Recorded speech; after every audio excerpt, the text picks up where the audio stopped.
Durante la época de la prehistoria, que va de entre los años 3300 a.C., el chamanismo aportó las bases de la psicología transpersonal, pues se reunía el interés por el conocimiento del manejo de los estados modificados de la conciencia, tal y como los chamanes lo poseían en ese entonces, al igual que la restauración de lo perdido por el paciente. Por otra parte, la trepanación aportó las bases de lo que hoy conocemos como neuropsicología, pues a partir de que se encontraron los cráneos con dichas incisiones, se comenzaron a realizar diversas investigaciones en relación al comportamiento humano y el cerebro. Por otra parte, la quiromancia aportó al manejo del sistema de creencias que cada persona posee, es decir, la relación entre el pensamiento y la fisiología de cada persona. Yo les voy a hablar sobre los griegos. Platón aportó el mundo de las ideas. Él decía que todo lo que existe en el mundo tiene una forma ideal de la cual somos conscientes y que la vamos asociando, por así decirlo.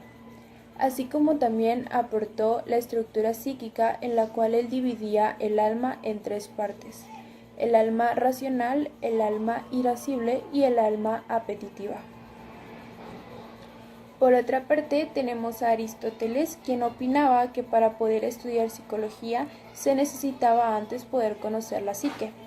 Él aportó los tres tipos de psique: la vegetativa, que es la de las plantas; la sensitiva, que es la de los animales, que pues como bien sabemos estos se guían por impulsos o por instinto; y la racional, que pues es propia de los humanos, que pues somos seres que nos guiamos por medio de la razón y pues esto es algo que nos distingue mucho. Aristóteles pues decía que la psique es el principio de todo y que gracias a ella racionábamos y era lo que le da pues vida a un cuerpo. Él también decía que nuestra mente al nacer es como una tabula rasa, que carece de conocimientos y de ideas innatas y que pues todo depende del aprendizaje o las experiencias que vayamos obteniendo. Y por último, pero no menos importante, tenemos a Sócrates, quien aportó también su interés en la psique, siendo producto de la reflexión sobre la mente. Sócrates centró su pensamiento más que nada en la ética y en la moral. Él aportó el método inductivo, que pretende que las personas aprendan y accedan al conocimiento de la verdad a través de su experiencia. Y pues también aportó el método socrático, que pues esta es una estrategia basada en la mayéutica. Yo les voy a hablar sobre los representantes de la Edad Media, que son San Agustín de Hipona, Guillermo de Ockham, Santo Tomás de Aquino y Avicena. Primero les voy a hablar de San Agustín de Hipona y de sus aportaciones a la psicología, y una de estas fueron los niveles de entendimiento, que para él son tres, que son las sensaciones, el conocimiento racional y la sabiduría. Las sensaciones es algo que compartimos con los animales, por eso se considera como algo muy primitivo para obtener conocimiento. El conocimiento racional tiene algo muy característico, que es que considera los sentidos para comprender un poco lo tangible o lo que podemos tocar, pero dice que es a través de la mente que podemos analizarlos y verlos como algo más allá de lo físico. El último nivel de entendimiento, que es la sabiduría, se toma en cuenta considerando que los seres humanos podemos obtener conocimiento por algo más allá que no solo utilizando los sentidos. Para Agustín, el conocimiento o el entendimiento solo lo podemos obtener con ayuda de Dios, ya que él decía que Dios, como es el origen de todas las cosas, pues solo con su ayuda podemos entender las verdades. Otra de sus aportes fue que habló de el alma racional y decía que solo mediante esta podemos obtener también un conocimiento, pero que es necesario que el alma racional sea motivada por el amor a la verdad y por el amor a Dios.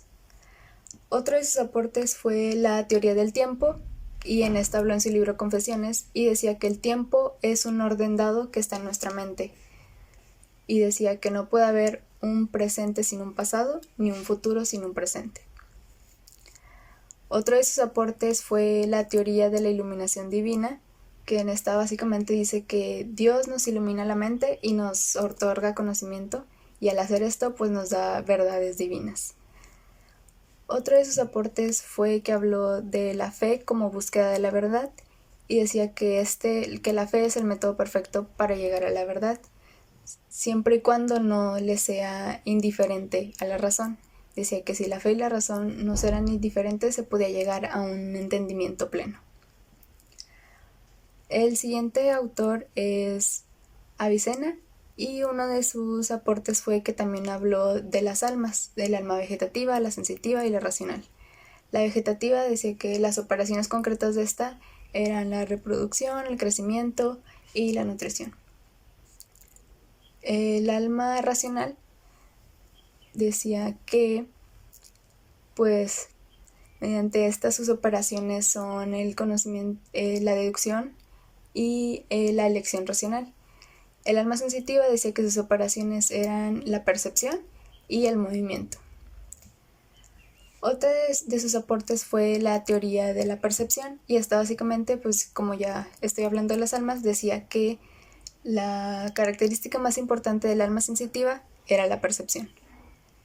Y otra de sus teorías muy importantes fue la teoría dualista, que una de sus ideas principales son que se puede obtener la razón se puede buscar la razón mediante la verdad, y que se habla del experimento teórico del hombre flotante, que en esto Avicena se imaginó a una persona recién nacida, pero se la imaginó flotando y con sus piernas y brazos extendidos, y decía que como no conoce lo exterior ni lo material, como recién nacido, puede pensar, y como está flotando sabe que tiene mente pero no sabe que tiene cuerpo. Y otra de las ideas de esta teoría decía que la mente existe. Ahora les voy a hablar de Santo Tomás de Aquino, y él hizo mucho énfasis en el libre albedrío. Decía que los seres humanos tenemos la capacidad de decidir lo que tenemos que hacer, aunque conozcamos si algo es bueno o algo es malo. También otro de sus aportes fueron que también hizo 5 niveles para reconocer la existencia de Dios, y estos eran el movimiento, la dependencia causal, lo posible y lo necesario, la jerarquía de valores y el ordenamiento de los objetos. Estos decían que se conectan entre sí porque dicen que para cada efecto hay una causa específica. Y decían también que los acontecimientos del mundo se relacionan entre sí debido a una gran cadena causal. Y otro de sus aportes fue el conceptualismo, que el conceptualismo cree que los universales solo existen en la mente. Los universales me refiero a ideas abstractas o conceptos muy generales. El último autor es Guillermo de Ockham, y uno de sus aportes muy grandes fue que separó la razón y la fe, que lo separó de otra forma que no lo hicieron los autores anteriores, porque él decía que son conceptos totalmente diferentes y que deberían de ser independientes el uno del otro. Y otro de sus aportes fue que fue un gran representante del nominalismo, y al igual que el conceptualismo, cree que los universales no existen, pero a diferencia del conceptualismo, el conceptualismo cree que sí existen, pero en la mente, y el nominalismo cree que no existen, que lo único que existe es lo particular. Para dar seguimiento, ahora vamos a hablar de lo que fue el Renacimiento. Esta época es conocida como el redescubrimiento aristotélico. ¿Por qué? Porque las grandes facetas culturales fueron heredadas para llegar a lo que hoy conocemos como la psicología moderna. Esto comprende aproximadamente del siglo XV al siglo XVII. Para poder explicar estas facetas culturales tenemos a dos personajes. Tenemos a John Locke, quien vivió de 1632 a 1704. Sus ideas son el conocimiento de la mente humana, como lo podemos observar en la línea del tiempo. Estas son representación mentales de objetos, pero estos objetos fueron conocidos en base a la experiencia, así que lo que nos heredó fue la observación y la experiencia. Años después tenemos a Kurt Lewin, quien vivió de 1890 a 1947. Este personaje nosotros lo conocemos como el padre de la psicología moderna. ¿Pero por qué? Pues porque él fue quien introdujo el uso de la teoría en este campo. ¿Qué quiere decir esto? Que él introdujo la comprobación de las hipótesis. Básicamente hizo el acercamiento al método científico y de esta manera muchas de sus obras y muchas de las costumbres o conocimientos que él practicaba ahorita son parte fundamental de lo que es la psicología social. Hola, mi nombre es Valeria y junto con mi compañera Kimberly les vamos a hablar un poco sobre lo que es la revolución científica y todos los acontecimientos que se dieron. Bueno, primero yo les voy a hablar sobre Wilhelm Wundt. Él nació el 16 de agosto de 1832. Fue un filósofo y psicólogo alemán. Él estudiaba la ciencia inmediata y observable. En 1879 la psicología es considerada como ciencia gracias a que Wundt creó el primer laboratorio de psicología experimental, donde nació, por así decirlo, el primer experimento dentro del campo de la psicología. Entre los años 1893 y 1897, el laboratorio fue en diferentes ocasiones trasladado hasta que Wundt construyó un edificio específicamente para la investigación psicológica. Bueno, ya por último, como parte de este tema que es muy breve, entre los años 1900 y 1912, él publicó diferentes obras y libros como la obra de Psicología de los Pueblos y los libros Introducción a la Psicología y Psicología de los Pueblos.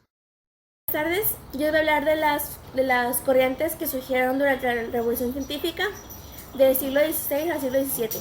Ok, para empezar tenemos lo que es el funcionalismo, cuyo representante es William James. Esta trata de estudiar cómo funcionan los procesos mentales para satisfacer las necesidades humanas. La mayor pregunta que se hace de esta corriente es el para qué sirven. ¿Okay? Después tenemos el estructuralismo, que es de Wilhelm Wundt. Él creó el primer laboratorio de psicología experimental y su objeto de estudio es la conciencia. La mayor pregunta que se hace en esta corriente es el qué es. Después tenemos el conductismo, que es de Watson, de Pavlov y de Skinner. Estudia la conducta o comportamiento observable de las personas o de los animales. Esto lo podemos ver en el artículo de Watson de 1913. ¿Okay? Después tenemos la gestáltica, que es de Max Weber. El todo es más que la suma de las partes. Percibimos totalidades, más no un conjunto de sensaciones. Esta nace a principios de los 50. Después tenemos la psicología científica, que es de Wilhelm Wundt. Él creó el primer laboratorio de psicología científica.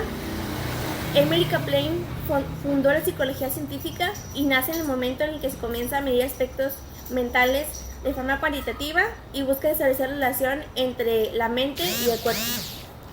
Después tenemos lo que es la sistémica, que es de Paul Watzlawick y de Jackson. Esta está basada en la teoría general de sistemas de Bertalanffy. Esta habla de la aplicación de esta teoría en cualquier disciplina, o sea, no importa cuál disciplina sea, y surge a finales de los 60. Después tenemos la constructivista, que es de Piaget, Vygotsky y de Ausubel. Esta habla de que el determinante fundamental de la conducta y la patología es nuestra representación narrativa del mundo en referencia a una identidad y guión construido. Esta nace a mediados de los 80. Después tenemos el analítico existencial, que es de Karl Jaspers y de Jean Paul, de Heidegger, de Ponte y de Merleau, son los representantes más como que escuchados. Y estos dan primicia a la búsqueda de sentido y la definición del ser desde una conciencia clara, libertad y responsabilidad. Esta surge después de la Segunda Guerra Mundial. Después tenemos el psicoanálisis, que es de Sigmund Freud, el inventor del subconsciente. Nos habla del ello, del yo y del superior. Después tenemos el humanismo, que es de Carl Rogers y de Maslow. Lo más importante son los procesos de voluntad o del yo. Esta va hacia los 60, si es que nace. Y luego, por último, tenemos la cognitiva, que es de Jerome y de Ausubel. Tanto las emociones como la conducta son efectos de los procesos cognitivos superiores. Y esta también nace a finales de los 60. Es todo de mi parte, muchas gracias. Mi nombre es Brenda Puente y les hablaré sobre el periodo de la Ilustración. La Ilustración, o también conocido como Siglo de las Luces, fue un periodo comprendido entre el siglo XVIII y XIX. Fue un movimiento de renovación cultural, intelectual, ideología y política que surgió en Europa. Primero tenemos la enciclopedia. Este fue un documento destacable de esta época, en el que colaboraron varios ilustres. Entre las aportaciones e ideas destacan la soberanía popular, libertad individual y libertad de pensamiento. Entre los representantes de la Ilustración tenemos a René Descartes. Vivió entre el año 1596 a 1650. Él consideraba que la naturaleza respondía a una razón superior y que únicamente podía ser comprendida por la razón humana. John Locke vivió entre 1632 a 1704. Creía que el hombre obtenía conocimiento a través del tiempo por medio del empirismo. Francisco Voltaire vivió de 1794 a 1778. Fue un defensor de la libertad de pensamiento. Estaba convencido de que la conciencia y la razón humana eran el camino hacia una humanidad de respeto, así como de una civilización que evolucionaría gracias a la ciencia. David Hume vivió de 1711 a 1776. Su filosofía se basa en el empirismo. Él creía que la experiencia era la única fuente en donde el hombre podía obtener conocimiento, pues sin la experiencia sensible no se puede llegar al saber. Jean-Jacques Rousseau vivió de 1712 a 1778. Defendía el pensamiento de un Estado democrático que garantizara la equidad para todos. También creía que el hombre es un ser libre por naturaleza y bueno de forma innata. Por lo tanto, debía ser educado en base a estas cualidades. Y por último, tenemos a Barón de Montesquieu. Él nació en 1713 y murió en 1784. Fue un pensador, ideólogo y escritor francés. Él fue un partidario de construir una sociedad más tolerante donde el hombre pudiese encontrar la libertad y la felicidad. Con esto concluimos la época de la Ilustración y sus principales aportes a la psicología. Gracias.